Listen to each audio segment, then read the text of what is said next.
Hey guys, இந்த வீடியோவில் நம்ம என்ன பார்க்க போகிறோம் அப்படின்னு பார்த்தீங்கன்னா, CoinDCXலேருந்து எப்படி நம்ம இந்தியன் ருப்பீஸை வித்ட்ரா பண்ணுறது அப்படிங்கிறதான் பார்க்க போகிறோம். எப்படி டெபாசிட் பண்ணணும் அப்படிங்கிறது உங்களுக்கு தெரியல அப்படின்னா, அது எப்படி டெபாசிட் பண்ணணும்னு சொல்லி வீடியோ வந்து நான் போட்டிருக்கேன். அதுக்கான லிங்க் வந்து இந்த வீடியோ டிஸ்கிரிப்ஷனில் இருக்கும், வேணுன்னா யூஸ் பண்ணிக்கோங்க. ஸோ இப்போ CoinDCX ஆப் ஓப்பன் பண்ணிக்கோங்க. ஓப்பன் பண்ணதுக்கப்புறம் மேலே டாப் சைடில் லெஃப்ட் கார்னரில் இருக்குல்ல, அந்த ஐக்கானை கிளிக் பண்ணிக்கோங்க. ஸோ அதை கிளிக் பண்ணதுக்கப்புறம் இதில் ஃபண்ட்ஸ் அப்படின்னு சொல்லி இருக்கா, ஸோ அதை கிளிக் பண்ணிக்கோங்க. தென் அதுக்கப்புறம் இதில் வித்ட்ரா INR அப்படின்னு சொல்லி ஒரு ஆப்ஷன் இருக்குங்களா, ஸோ அந்த ஆப்ஷனுக்கு கிளிக் பண்ணிக்கோங்க.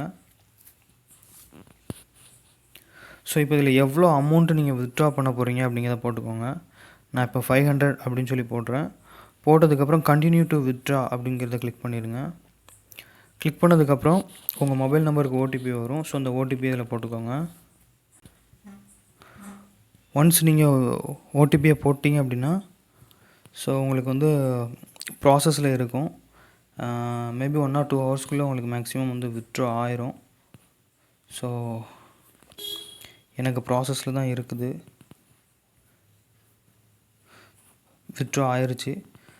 வித்தின் 2 மினிட்ஸ்க்குள்ளேயே நம்மளுக்கு வித்ட்ரா ஆயிடுச்சு. சரிங்களா? ஸோ இப்படி தான் வந்து வித்ட்ரா பண்ணணும் CoinDCXலேருந்து.